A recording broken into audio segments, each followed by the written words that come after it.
तुम दो मुंहे इंसान हो। पर क्या आपको पता है कि हमारे अंदर भी, इस बॉडी के अंदर भी दो चीजें एग्जिस्ट करती हैं। यमराज यहां पे अब नचिकेता को बताना छोड़ रहे हैं।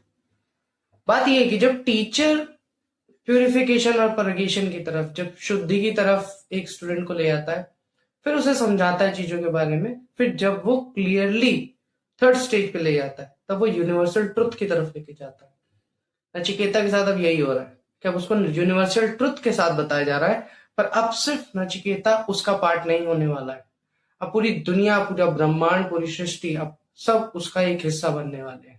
और वो होगा यूनिवर्सल ट्रुथ, दैट इज आत्मा। और आत्मा को पहचानने का मतलब है कि हमारे शरीर के अंदर दो चीजें एग्जिस्ट करेंगी।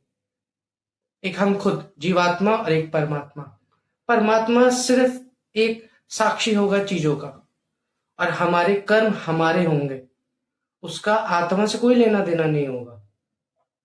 हमारे सेंसेस, हमारे डिटैचमेंट, हमारा अट्रैक्शन, हमारा किसी भी चीज से बहुत ज्यादा लगाव लग जाना, ये सब चीजें तीसरे अध्याय में बात की जा रही है।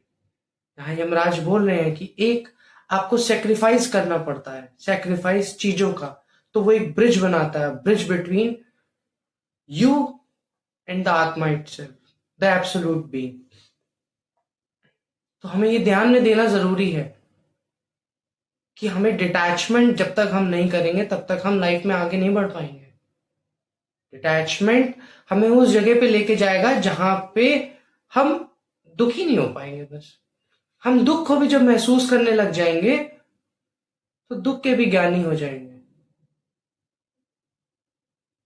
तो हमारा शरीर और हमारे आत्मा, आत्मा एक टॉर्च है और शरीर एक शैडो, जो पल पल बदलती चली जाएगी।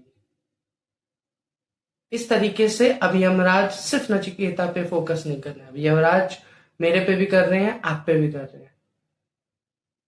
आई होप आप इस सीरीज को प्यार देते चलेंगे आगे, और हम आगे बढ़ते चलेंगे।